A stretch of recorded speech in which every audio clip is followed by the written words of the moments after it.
We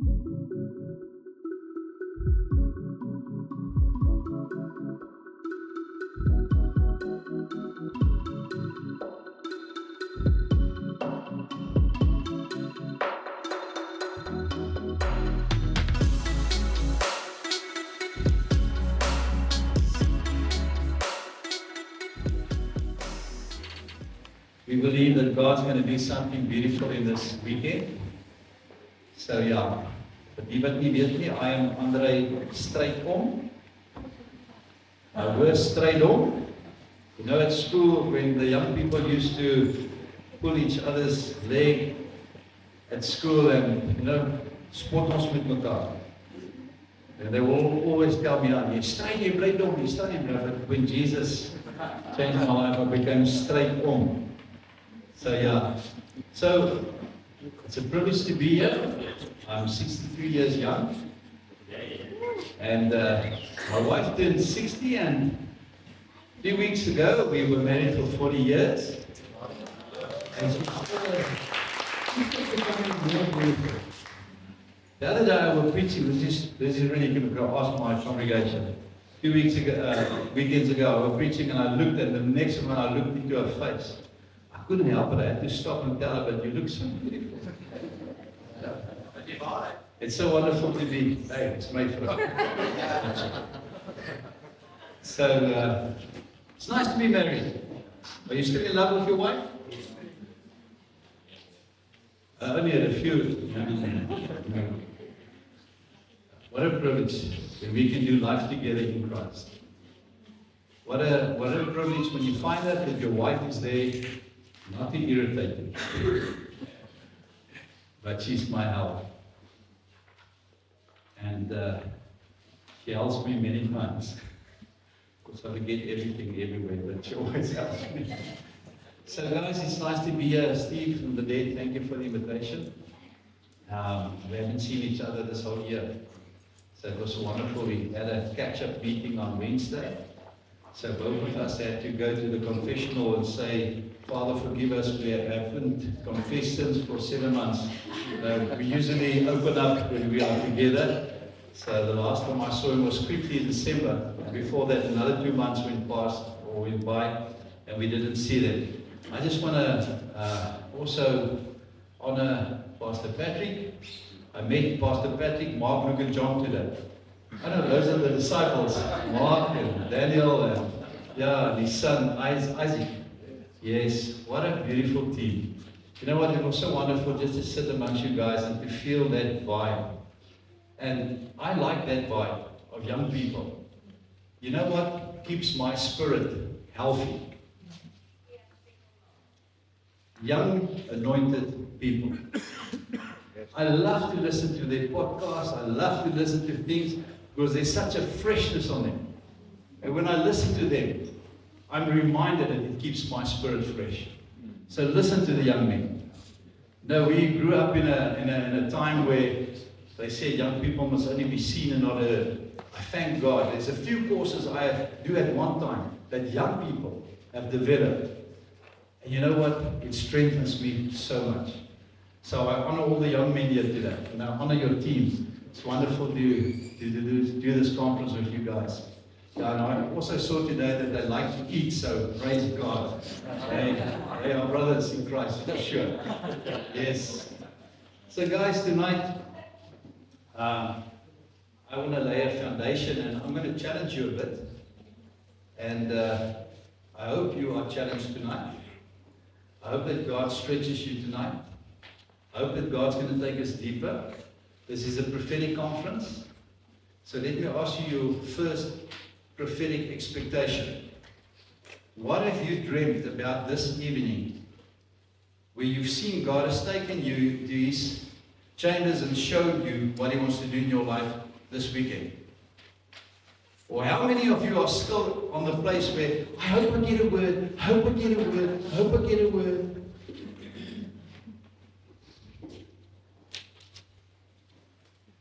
God is raising up mature sons. And then we better get to the place where we are not looking for a new word and a new word, but where we are starting to war in the prophecies that He's gave us. We had a service last weekend, and I was so blessed. Two of my elders came to me and said, Andre, when you spoke on Sunday, God spoke to us. And they said to me, we're going to go on a sabbatical. Will you release us from eldership? Will you release us from all our ministry responsibilities? Because we're going to seek God. Because God has said to us, there's things He wants to do in our lives. And we don't see it yet. We're going to seek Him. This is a time where God is busy aligning the church. I said, this is a time that God is aligning the church. This is a time God is aligning the church. Ah. Good evening and welcome.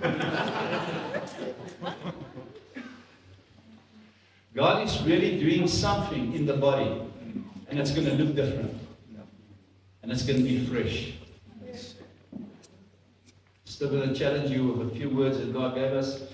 And yes, you see, one thing, I don't know, there's a lot of people that's been to Bible school. One of the things they taught us on Bible school is that you must work the word.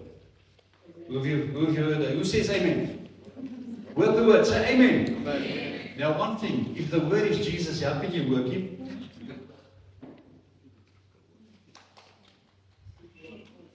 The word needs to work us. See, for too long the church has been in control.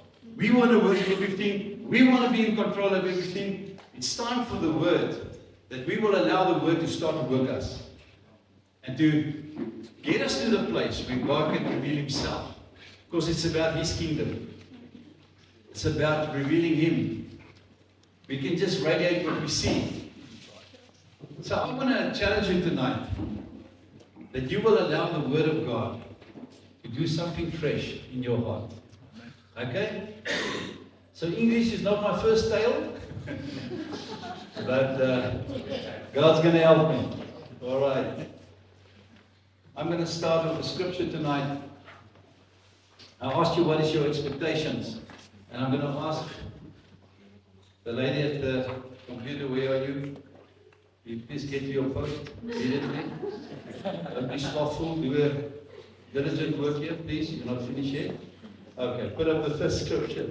Thank you. There we go.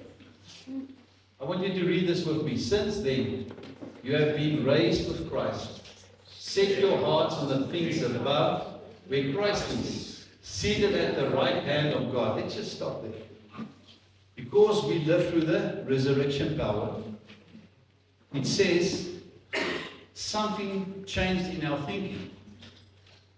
We are now supposed to think the things above.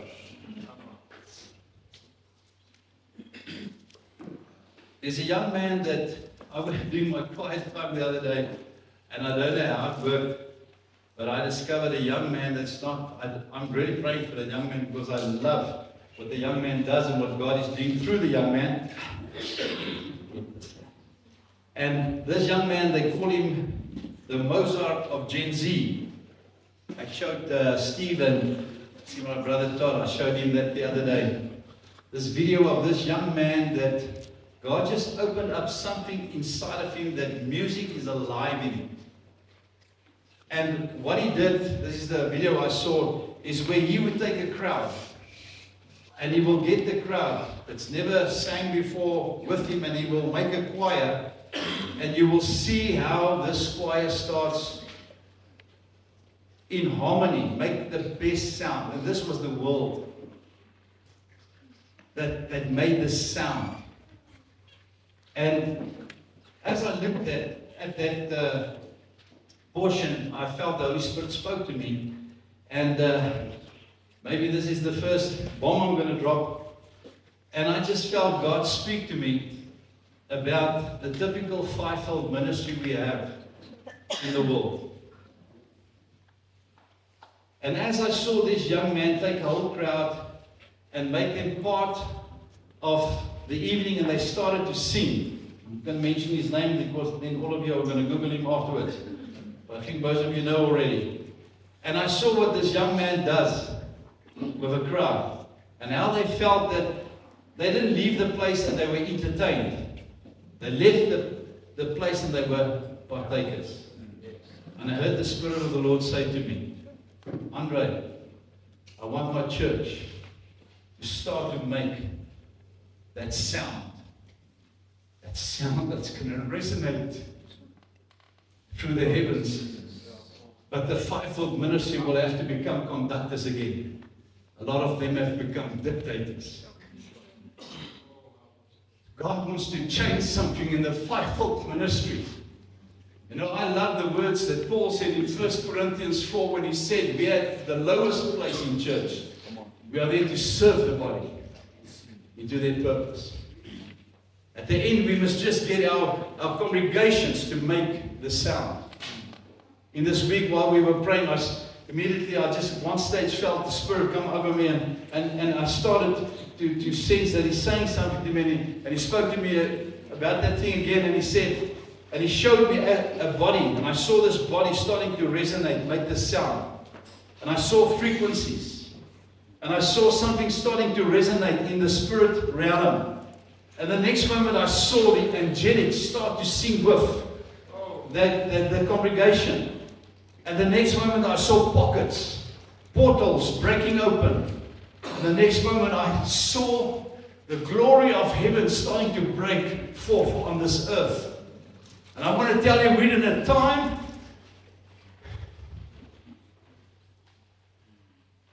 where God's going to do something new.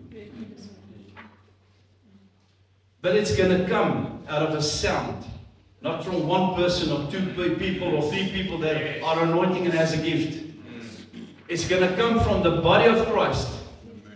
Because that's God's desire. For the body to start to make a sound. Start to make a sound. Because God wants to open the portals, but He wants to use His body. You see, the fivefold function is to raise up the church to maturity, to the stature of Christ. But we've been keeping them so in a place where, you know, they like it when we lay hands on them. Especially if some of them fall. But you fell about 20 times and nothing has changed in your life. Let me ask you, what is that from God? GPS signal lost. Okay.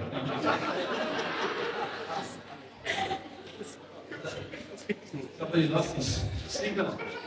I just hope that was nobody's pacemaker. Are you still alive? Everybody breathing? Okay. So guys, listen to what I'm saying now. You see, it's so easy to get to a place where we run off the giftings. And because we run off the giftings, if I can just lay hands on me,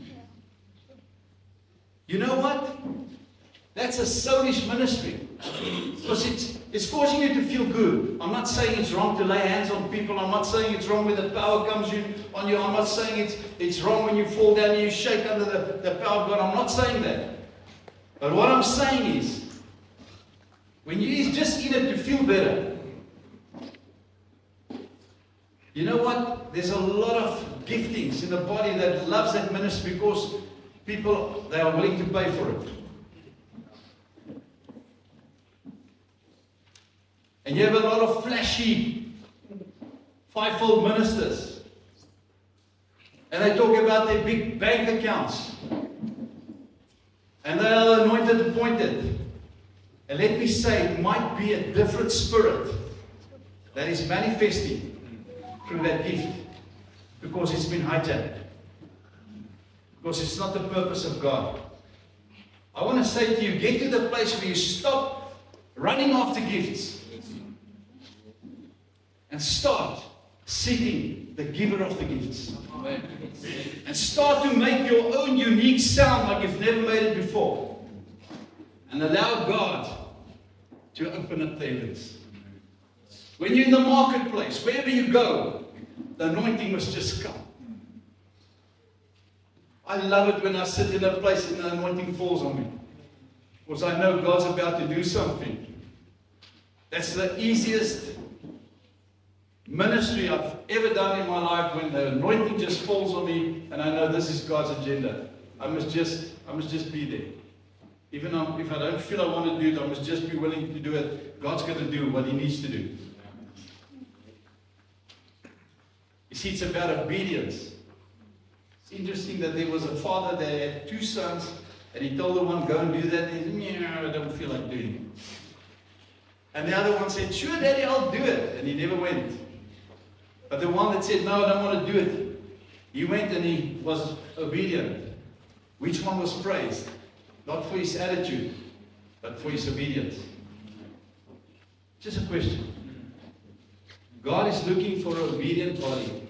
So guys, let's look at the scripture. I want to ask you again.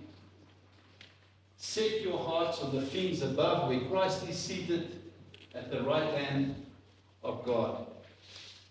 We can talk about all the politics. We can talk about all the podcasts.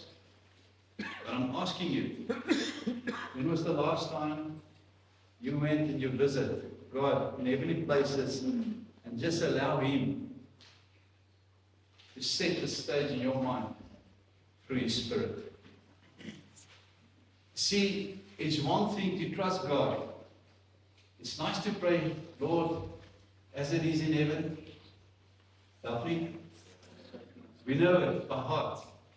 But how do you get it yet? If you can't see it, you won't release it. One thing that young man said, that musician, they asked him, who taught you to play the guitar? Listen to these words, how spiritual. He said, well, I've been playing the guitar for 5 years. Then I picked it up for the first time. Then I played it physically.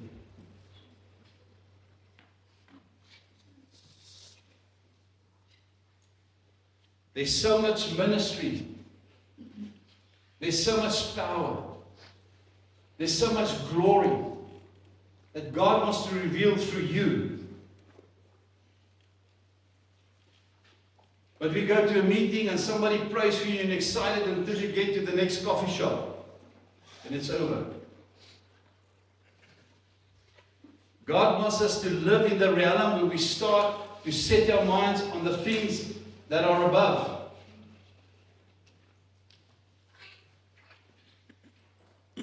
You see, you don't win victories by just standing against the devil all the time.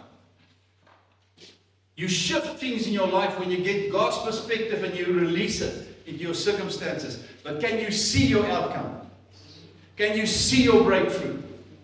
Can you see how God is using you in the very thing that He's called you to do? I don't know if I'm going to stay on my notes, it doesn't matter. One of the things God's starting to speak to us as a congregation is the good old GPS. Each one sitting here today, your coordinates, your end destination is already locked in. Because He knew you before the foundations of the world. He wrote your and my story before the foundation of this world. Our coordinates is in the GPS. But some of us might have somewhere taken the wrong turn. I remember a few years ago, we just walked into living by faith, and we lived by faith. God was providing for us because that's a journey started in our lives. And I went to a friend of mine. He sells different tires and so on for trucks and so on.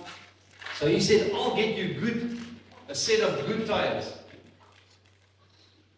So he got me new tires, and I don't buy retreads, but I bought these original tires. But they were one of those names you needed interpretation to find out what the name is on the tire. I don't know from where it came. I still don't have the interpretation. I think it was rubbish. Rubbish. Something like that. But anyway, as I was driving my car, the first time I went out of that guy's shop, he did all the balancing and everything. It felt as if I'm riding on a gravel road. So I went back and said, Leicester, something's wrong. So yeah, he decided, okay, let me help you. Fix this. Eventually, he puts on 4 of them that match. It feels that I'm driving on a corrugated road or whatever. So I was very happy. So I was driving, and one day I stopped. We're coming from Bloemfontein, and I felt something was wrong, and I felt over the frets, and everything felt still so.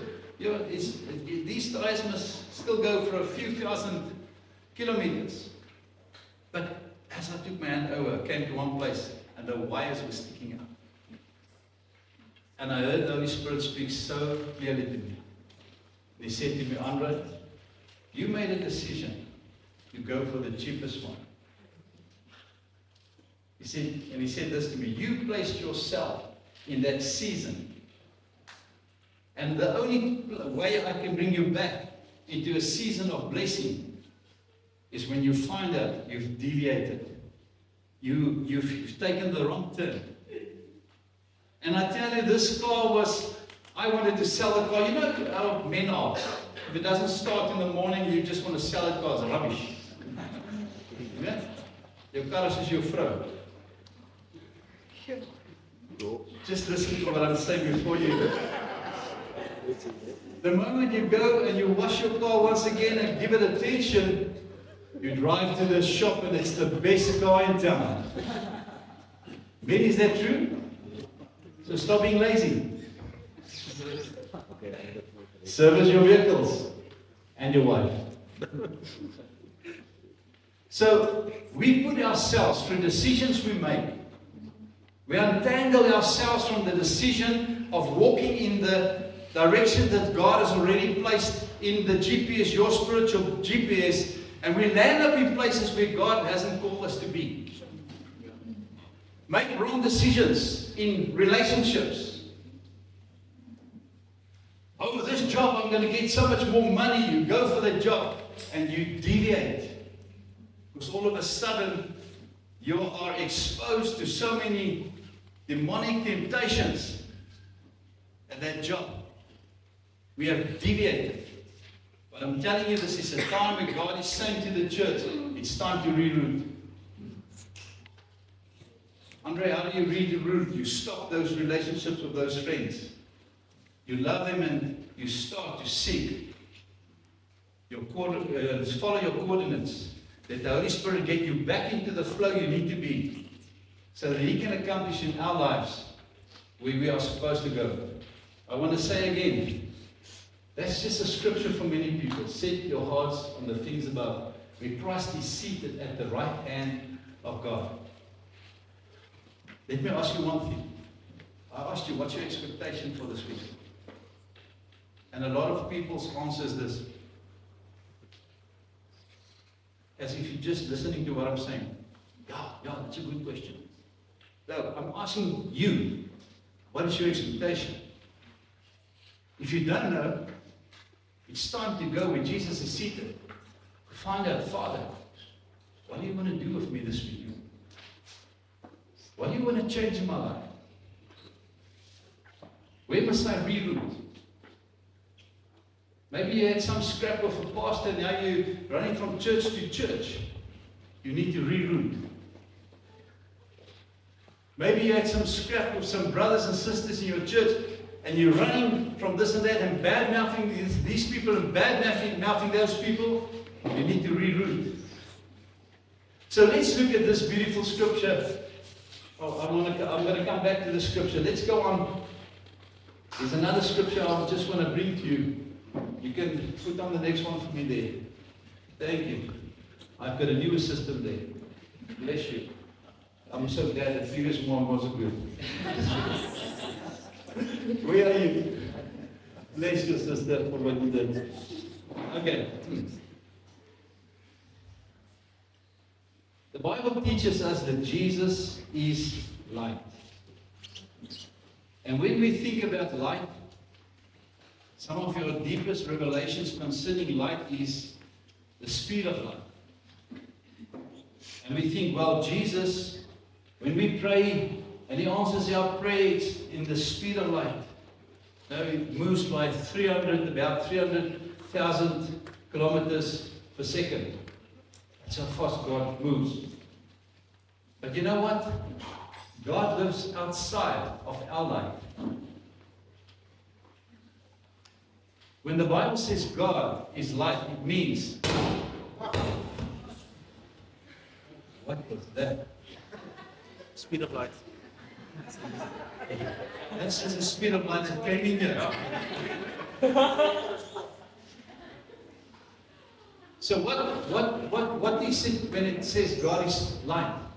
It means God is complete knowledge and complete wisdom. That's the light He is. And the light we measure was created out of His complete wisdom and His complete knowledge. God is bigger than that. So that light of God, that knowledge of God, wants to do something in our lives, and I want us to look at this scripture.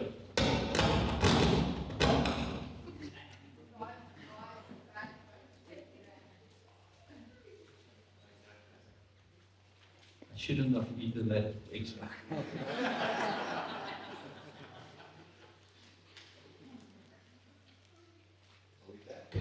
Okay. Honey, I'm home. I'm just very loud now. I don't know if you can put me a little bit down. I like to shout at the people. I'm going to shout at this volume. They might not come back tomorrow. Thank you, Andre. Listen. It speaks about, just want to get the dude's name in English. Zachariah Afrikaans, Zechariah. Okay. Here's something I want to show you tonight about Zechariah. Zechariah had this wonderful encounter with an angel while he was busy working in the holy place. I think he was once again praying for the Messiah to come, praying for Israel, the nation. But maybe he was also praying because he and his wife, they were old, they never had any children. It was a big blessing to have a son. And usually people will look at you in their culture and say, yeah, God's not blessing you. Maybe He's cursing you. Maybe you did something wrong. That's why you don't have children. That was their setting. And we know the angel appeared to him on the right-hand side of the altar of incense. And we know about the promise he gave him, but here's the thing. Immediately he couldn't speak. Have you ever thought, why did that happen to him? He became mute. Tonight God's going to put in a few people's mute here. Just bear with me. You know, Zechariah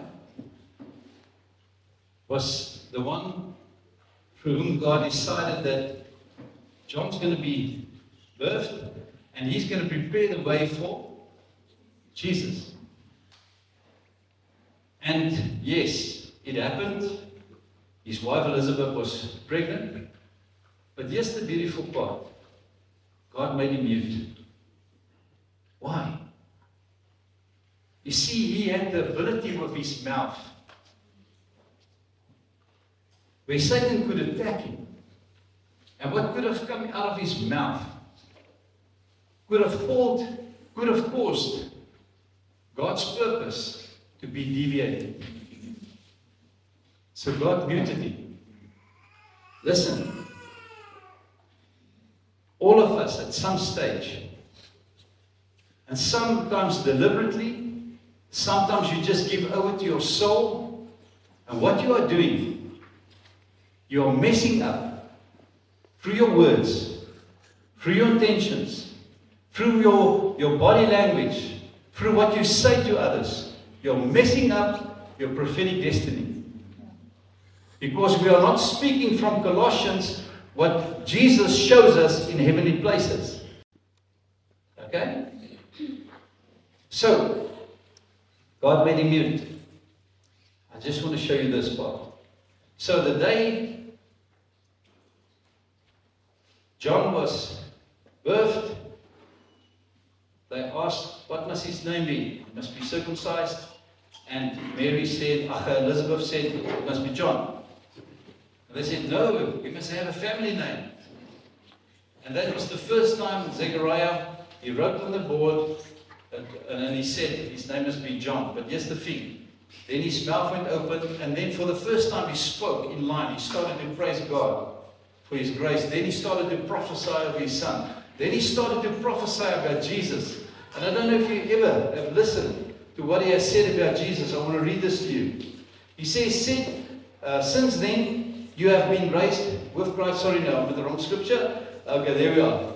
So, John was raised up to prepare the way for the one who comes to us from heaven. Listen to this now. To shine. Why did Jesus come? To shine. Can I say something about Jesus? I was standing there just and I said to myself, Father, what did Jesus sacrifice to come to us? You and I think we have sacrificed a lot by laying down our old life and coming to Him. He had to lay down the fact that His glory was equal to His Father. He had to lay down His glory to become a man and to become a servant. You and I only have to lay down our sins. Praise God, we lay down our sins. He paid a bigger price than us. But He came to the earth and He said nothing, He did nothing except the Father spoke to Him. So He lived in that dimension.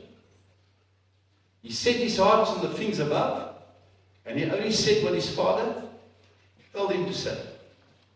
So, now Zechariah is prophesying that Jesus has come to shine. What is your and my calling? God has called us to spend time in that place and to start to radiate what we've seen in heaven. What changes atmospheres? What causes demons to back off? What changes your neighborhood? When we speak politics, or when we start to radiate what Jesus shows us in heavenly places. You and I were called to radiate Him. You and I were called to show the earth how heaven looks. So listen, if you and I are not willing to spend time in heaven so that we can radiate, let's stop that prayer of as it is in heaven. Let's stop it. Because it's just religious. But let's embark in the fact that we can sit in heavenly places, we can see Jesus, we can hear their conversation, and deliberately we can start to influence our area where we stay, to influence our lives, other people's lives, and start to speak what God is doing. So Jesus, He was prophesying, has come to shine. And listen to this. To who did He shine light? To those living in darkness and in the shadow of death. And I want to spend some time here tonight. Andre, the world must be living in darkness. Yes, for sure. The God of the world, this world, is the one that inspires them to do certain things. Ephesians 2 tells that to us. But listen to this. Everything in my life, or in your life, listen to what I'm saying now, that does not look or is coincide to the thought of heaven, is still darkness in our hearts. Jesus said the works He has done, we will do the same works. Why can't we do it? Jealousy, envy, the fight of being more spiritual than somebody else.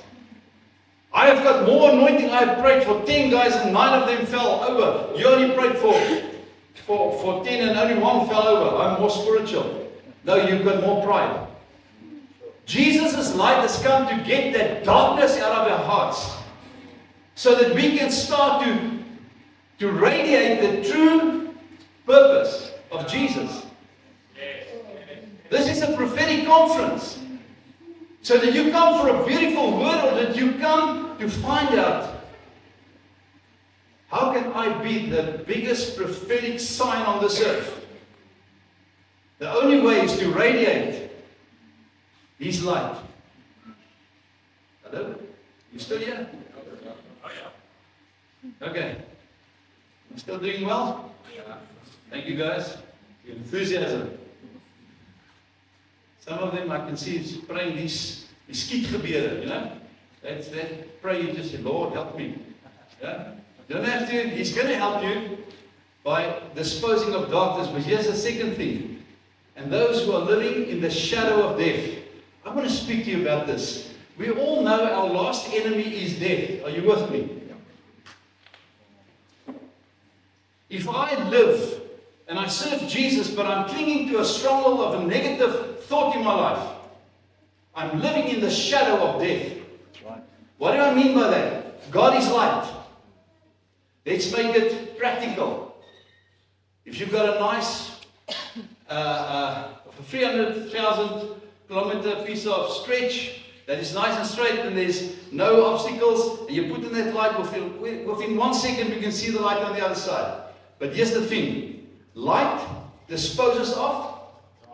Well done. But here's the thing. God never said light will dispose of an obstacle in the way. If the light is shining and I can see it for 300,000 kilometers, and somebody just puts something inside of or in front of it, guess what? I'm going to cast a shadow. I want you to understand, God wants to raise up the church to come out of the shadow of darkness. What is the shadow of darkness? Fear. What is the shadow of darkness? All those thoughts that attack us from time to time. You see, light disposes darkness, but God never said light will dispose of obstacles. We have to do that. Okay. Listen. Who of you wants to be used by God? I want to be used by God. But here's the thing. He said, what is his GPS saying? Andre, the works that I've done, you will do the same works.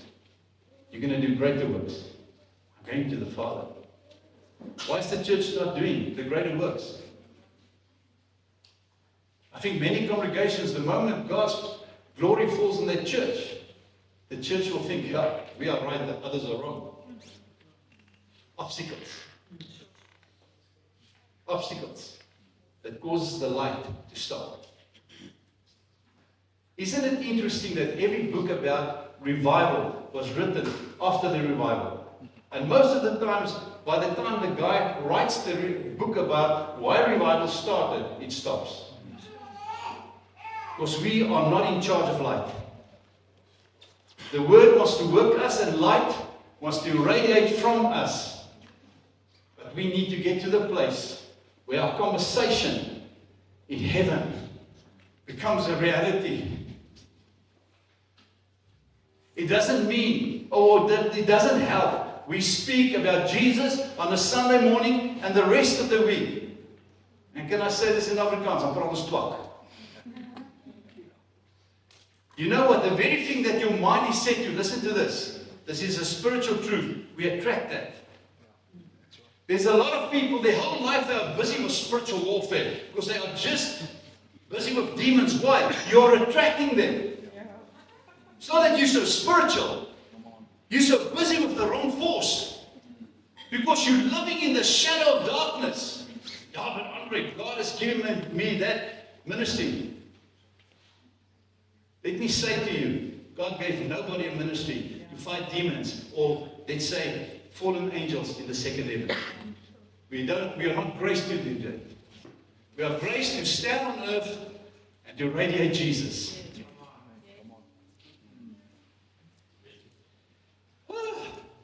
Okay, how do I resolve the problem? Say I've got a problem with Steve. How do I resolve it? Can I show you? I don't go to another pastor and I say to him, listen, I've got a problem with Steve. We like to do this in church.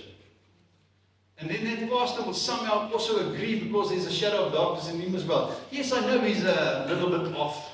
You know? It's a little bit off. There's something wrong with your mind. I've noticed that. Now that you mention it, yes. And now all of a sudden, a few other things are birthed out of darkness. It becomes our language. And God's radiating glory is immediately stopped.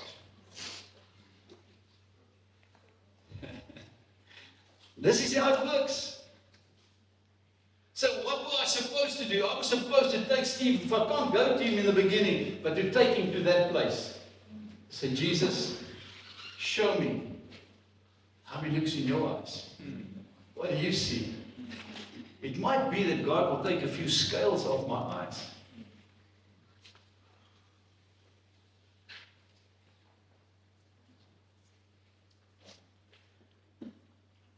We didn't rehearse this, so don't worry, I'm just using you as an example.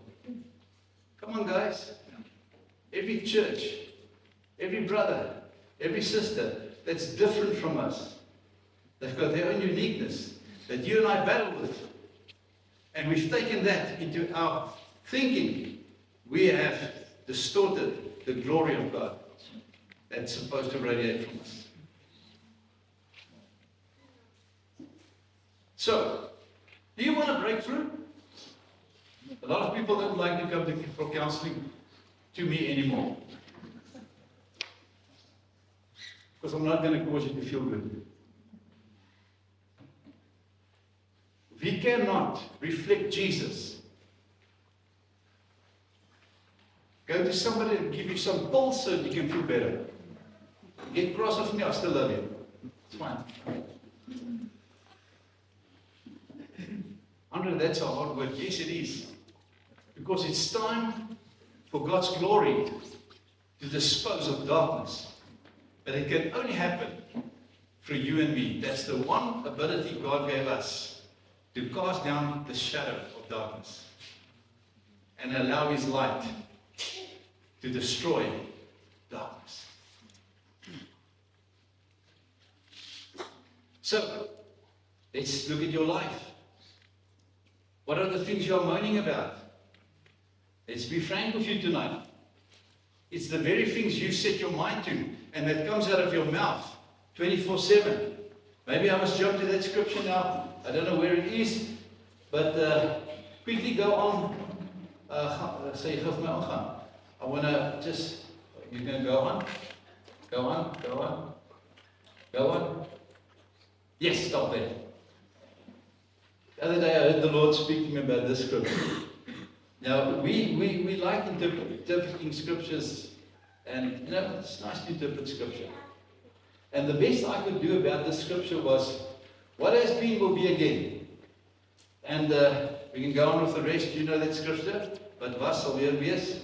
And I thought to myself, well, that must mean, you know, all the different fashions, and people wear the same stuff and the same old, you know? Okay. They just become more weird, but they do the same thing and wear the same thing. Now they are just at the place where they put everything together. So they're weird from their head till their feet, you know? Everything is weird. So we thought the thing that was will be again. But I want you to go with me through the scripture. All things are wearisome, more than one can say, the mouth. The eye, what I behold, never has enough of seeing, nor the ear it's full of hearing. In other words, he's talking to you and me and saying, in our natural man, we are perceiving stuff, we are hearing stuff, and we are speaking stuff. Therefore, what has been in the previous year in your life is going to be the same next year. And in the next year, because you spoke the same thing, you just elaborated more on the negativity. What was is going to repeat itself in the next year. And in the next year. And in the next year. And guess what? God did not give counseling to a person to try and make you feel better. We are there to shine a light on you, to say, listen, what are you going to do different? What are you going to do different? And that is the part that we must realize when we go to that place in Colossians where we speak to the Lord and we start to see the things that be not just as though they were. We need to do something on the earth. It's hard work. Let me give you an example. God goes to Noah. Hi, Noah. Lord, no. Noah. Oh, do you feel my presence? Oh, Lord, it's so wonderful. Lord, I'll do anything for you. Oh, it's so wonderful, your presence. Right, will you build me a boat? A what, Lord? A boat. What is a boat, Lord? It's a very big vessel. We're going to put a lot of animals in there. And then I'm going to bring a big flood. Lord, wait a minute. Am I hearing right? Yes, Noah.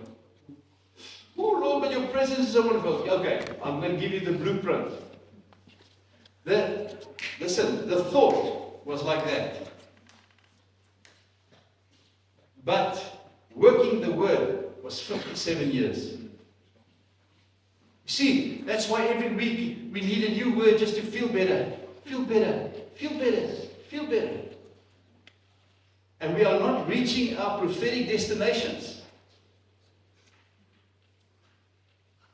I want you to raise your hand now. Who of you that are sitting here have at some time heard the Lord speak to you, or you had a prophetic word that God wants to start some ministry or something through your life? Raise up your hands. Come on, don't be shy now. Geen almal uithaal. Right, why is it not happening? You're waiting for the next thing that you have to start. Noah reacted and he started to radiate what God said to him and became a manifestation in spite of so much resistance. You see, the generation of today are scared of resistance. It's like nie swaar kry nie. God is a good God. You know? I like a God when I put my little plastic in the ATM, there must always be money.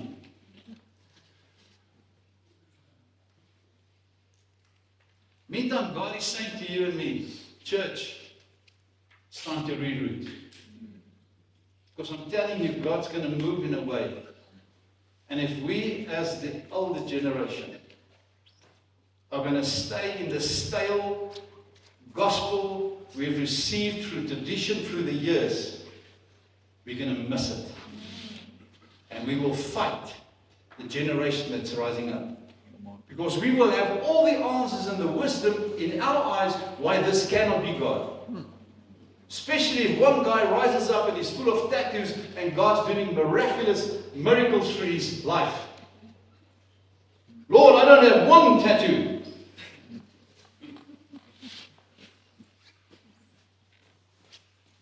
Let me ask you tonight. If you and I are not, according to 1 Timothy 1 verse 18, doing warfare concerning the prophecies that were spoken over our lives, we are not serious about seeing the kingdom of God coming in our lives. Stop praying for new things.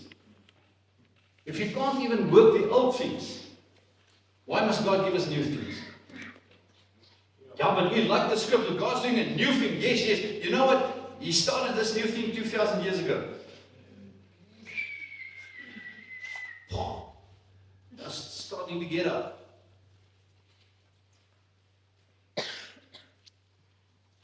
So, maybe I must quit the bombs now. This was just to get you to the place where you say, Lord, thank you for the introduction. Now we're going to go to the things that really speaks to us. The Lord spoke to us the other day as a congregation. In fact, last Sunday, I gave this word to my congregation. I want you to be mature in what I'm going to say now. Because this is the question, the question God asked me.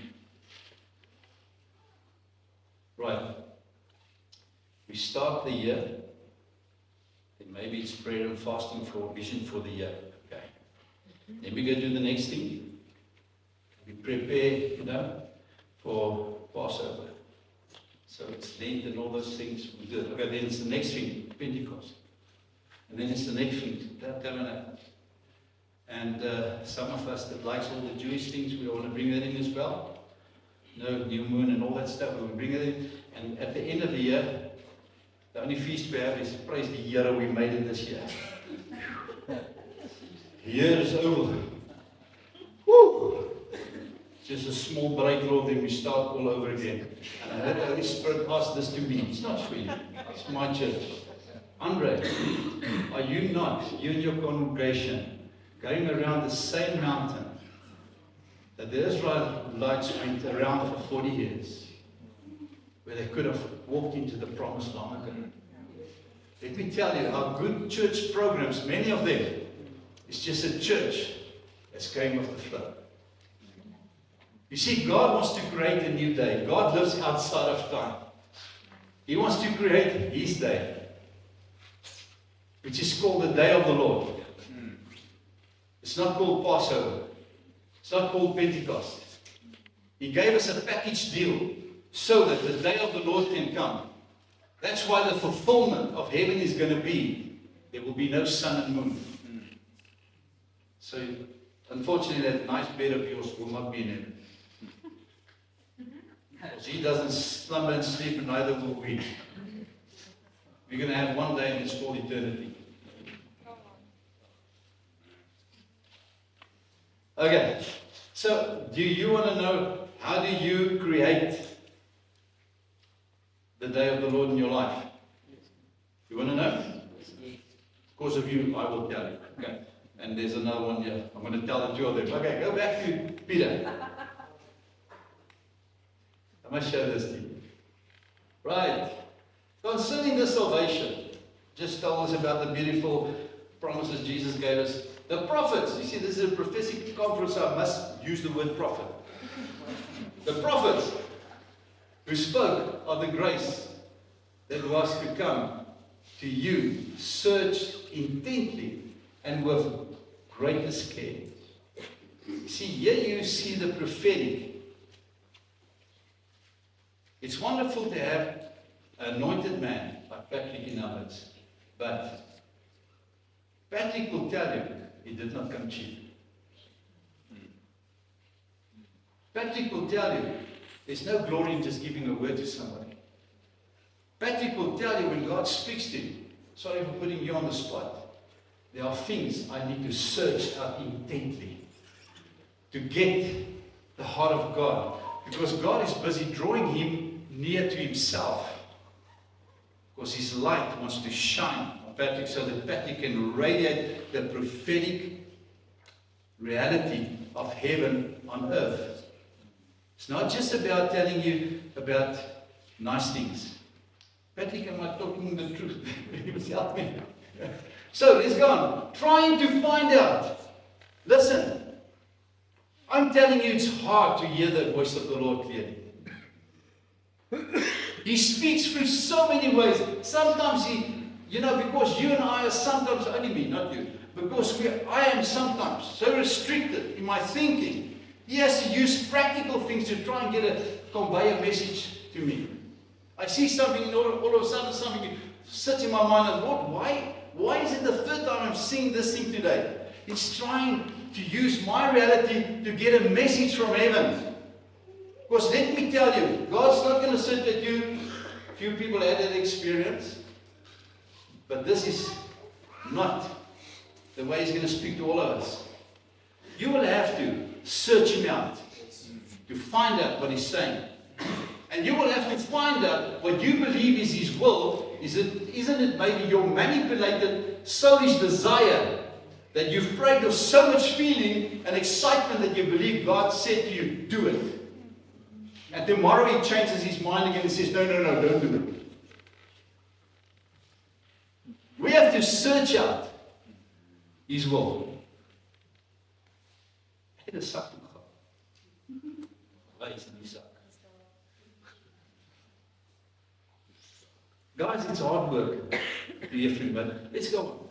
So we see those they were trying to find out the time and the circumstances to which the Spirit of Christ in them was pointing. Holy Spirit is really you. No, it's can't be you. Know what I know? Some people had experiences where they were taken up and they had heavenly visitations and they went into heaven. When they come back and they're back in their body, so they sometimes wonder, was this real? Wasn't this maybe just a dream? Was this really God? Was I really at that place? Because the moment you're in this flesh again, you're in the reality where light, this devil is trying to get us to live in the shadow of that light. What is the shadow? And let me help a few guys here. If I have a shadow, another name for it is a stronghold.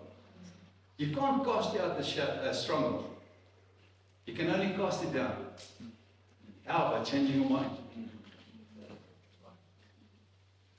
So, light shines, that's God. There's an obstacle, that's Satan. It might be just the way that I think, my traditions, becomes the very thing that causes the shadow. Now God has to try and get me to the place to discover that stronghold. That's where I don't like it when a prophet comes or a sermon goes out and certain words, I don't like those words. I don't like it when you speak that way. Why? Because you're living in the shadow of death.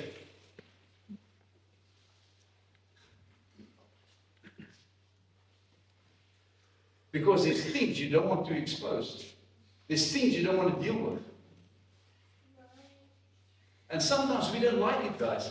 But listen, so trying to find out the times and circumstances that the Holy Spirit was pointing when He predicted the suffering of the Messiah. Okay, and then they came to the discovering what He was saying. Go to the next scripture. Now I'm going to show you how do you create the day of the Lord in your life. Okay. Right, 2 Peter 1:19. We have even greater confidence in the message proclaimed by the, once again, prophets. Prophetic conference. Prophets. You must pay close attention to what they wrote. Listen to this. For their words. Say words. Words. We don't work the word must work us. Many people will say, Lord, give me a word. You might not like the word you're going to receive if it's really from God. It's the easiest thing to discern your desires and to prophesy. It's not difficult to go to a person and tell them what they desire. Because not all your desires and my desires is desires that God has raised up in our hearts. But we just want somebody to agree with us concerning our desires. And the long and the short is, we miss it. So listen, the first thing is the word. The word is like a lamp. Say lamp.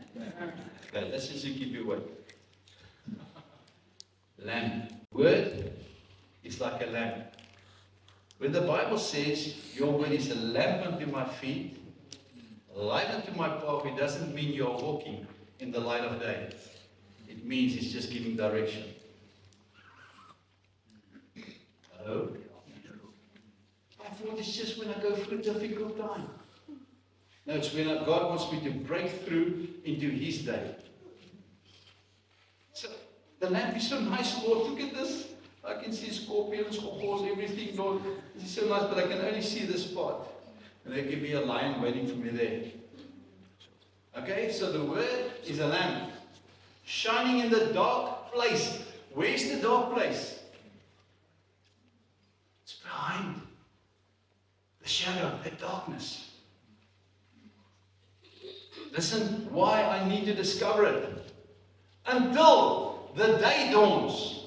So I must set my focus on this light, and I must allow light to start to penetrate my darkness until all of a sudden something happens. The day arises. The day breaks forth. And listen what happens. Woo! And the morning star shines in my heart. That is called the day of the Lord. So it means that you and I have to call things that be not just as though they are until we see the day. Until we see Jesus arise in that thing. And meantime, the darkness needs to the darkness needs to be disposed by the light that's like a lamp. And we must stay in that light. It means that we must hold to our confession. We must keep on confessing and confessing and confessing what He says. Until it becomes such a reality that all of a sudden, Lord, this is a new day. Lord, something has shifted. Lord, I can hear the birds are starting to sing. Lord, I can see. And all of a sudden, the day of the Lord breaks forth in that situation.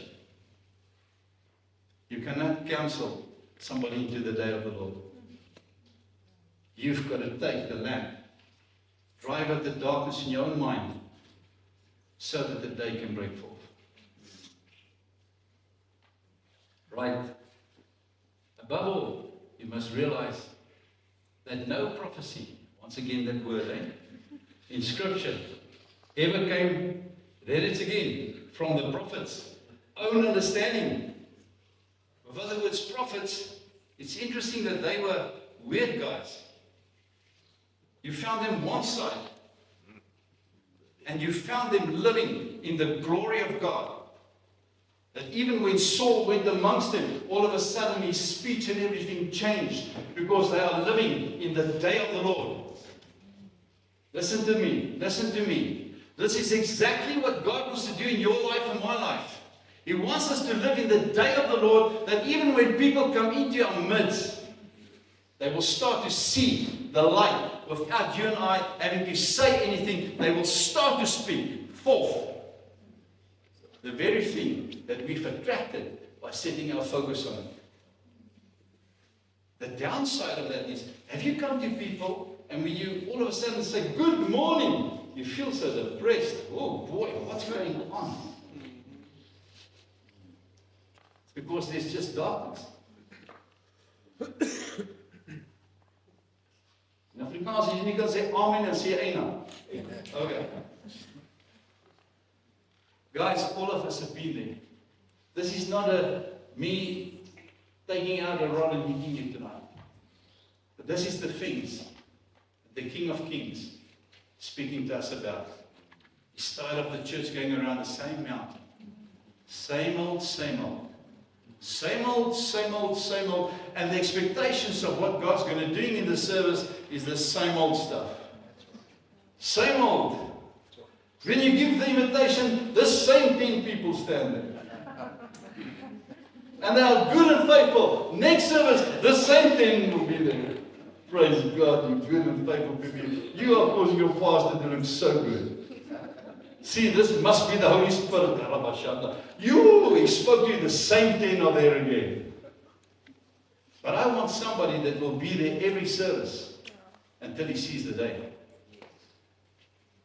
That means we've got to become a prophetic people that will start to see and speak forth what we see. Right, I think I must land. I don't know my time and so on, but I think I must land. Okay. Enough of that. Okay. Can I give you a prophetic picture tonight? Remember in Matthew 7, thank you. Matthew 11. Yeah, Matthew 11. Matthew 11.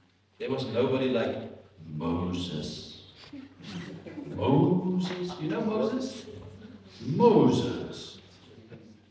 You know Moses. Okay. And here, John was the one, there was nobody like John. Yet Jesus says, listen to me, help me, the least in the kingdom. It means they were not in the kingdom. Hello? Follow me? Is greater. Who of you feel greater than Moses? Definitely not me. Forget that, Lord. Or John, the biggest prophet there's ever been. He had to physically prophesy the way of Jesus by walking it and laying down his life. You know why John was beheaded? That was Jesus' way to show that the law's head is cut off. Oh, I mustn't say that. Because a new dispensation is breaking forth. A new law of love is birthed. Anyway, that's just a prophetic picture, but that's not what we're talking about tonight. So, eventually, Jesus did a few wonderful things exposing the kingdom. Let's go to the next verse. Matthew 17. And he told at one stage when Peter said, "You are the Christ, Son of the living God," you know that? Said to him, "Peter, flesh and blood has not revealed that to you. We're going to land now, guys. I know the time's going on, but I must show this to you. Don't miss this picture." So, Jesus said, within a short period, some of you will not die before you see the kingdom come. They will see the kingdom come. Okay? Moses, John, they were not in the kingdom. Listen to what he's saying. So, 6 days later, they went onto the mountain of transfiguration. What happened? Help me. Jesus' countenance changed like the sun. His clothes became white. And who appeared? Moses. And Elijah. Okay? We can say a lot of things about that. What was that a picture of? Do you think Jesus was just showing off? Listen, catch this. Jesus was showing his future apostles that had to steward the first church. How does it look to live and walk in two dimensions at the same time? The kingdom of God came on Jesus and he saw the glory of heaven manifesting on earth. And Moses and Elijah that were not greater than the least of these in the kingdom, you and I, that now have the ability. Oh, Jesus. To be in two dimensions at the same time.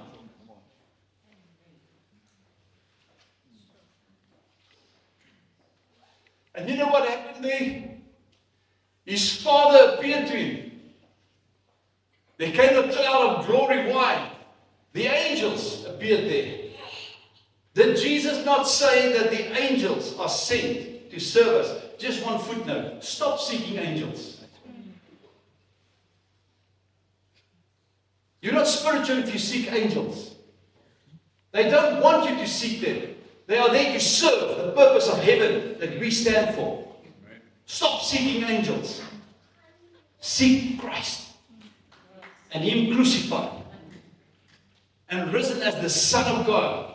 Reveal His glory. Angels, they don't like the spotlight. You know what the church does? One angel appears to you with a message. What do you want to do? Write a book. And all of a sudden your ministry is a ministry of, I've seen an angel. I'm not interested in what you saw. What was the message? And what are you doing about the message that you are supposed to radiate on this earth? Because they are ministering spirits sent out on our behalf.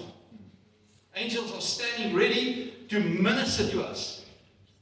And I think we read some mighty things about them in the Bible. They are powerful. They want to do great things. They can kill so many enemies in one night. Not that that's on God's agenda. 144,000 one evening.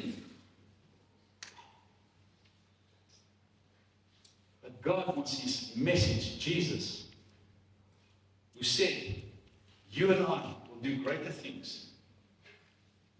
He wants that to be revealed. Church, can't we change our mindsets?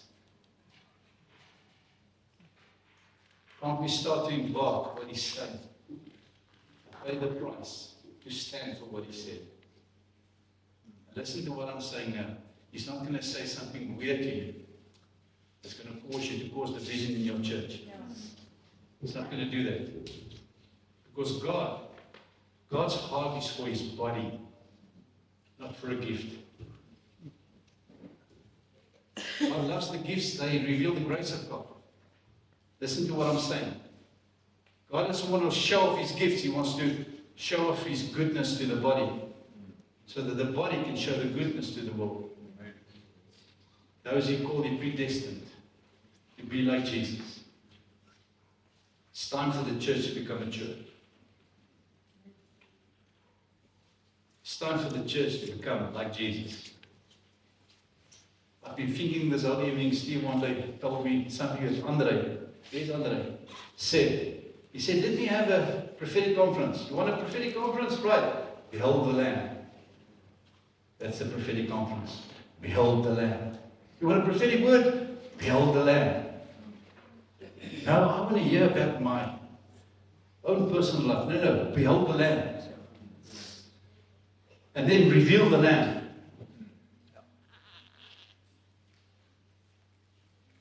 I've been thinking about that the whole evening. Oh, Andre. Oh, Easter. I don't know where I have it. I don't know where my glasses are. Usually I walk in church and I put it somewhere in a chair, then I lay down. I don't know where it is. Where were I? No. I think I've done all this, yes, and no. Okay. I'm really going to end, guys. I'm really going to end.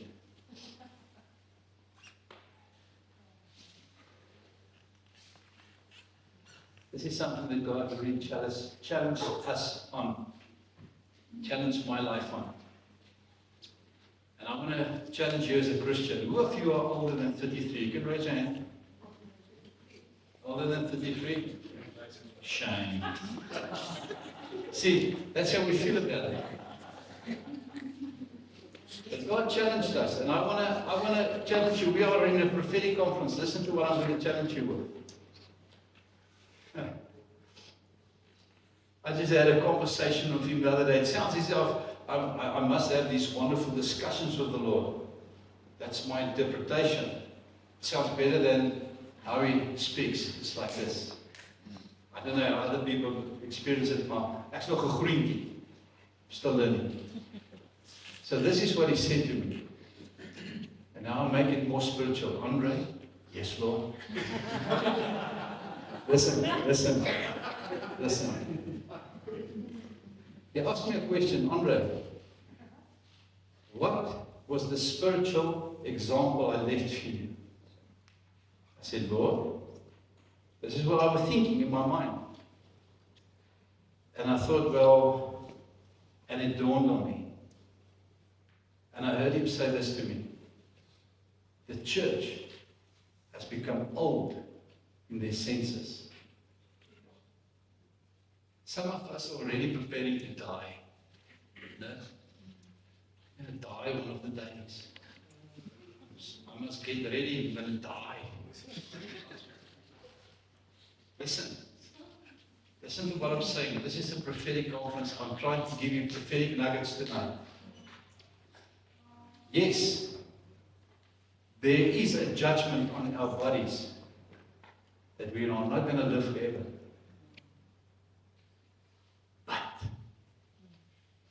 the same Spirit that raised Christ from the dead is the same Spirit. If you and I can tap into it, that will bring life to this mortal body. I speak to my body a lot. I speak to my organs a lot. I prophesy to them. Because Psalms 103 says He renews my youth like that of an eagle. I really have a problem sometimes when I get to older people, or people my age, I call them Umatani. And I don't realize, but Lord, it's because they act that age. And Jesus showed me this. Andre, I left this earth about 33 years old. Although the outward man perishes, the inward man is supposed to become younger.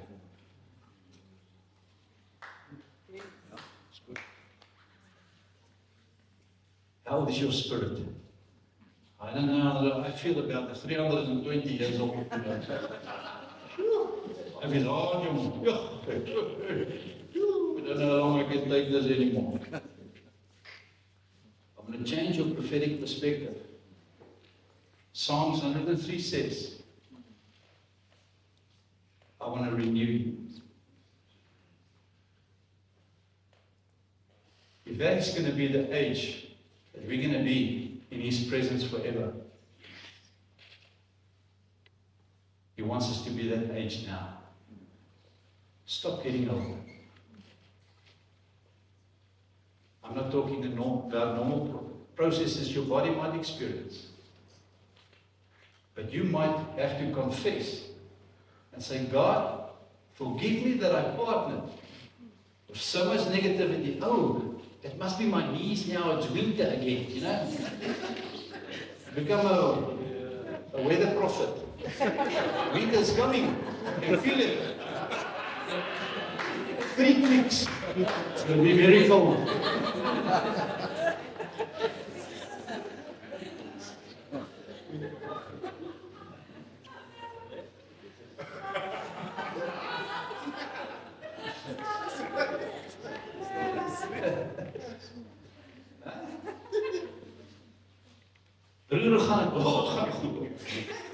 I think I've got some new flu coming. I'm not coughing yet, but I think it's coming. I'm just helping it. So that it can come and go again. Yeah? Listen, the same Spirit.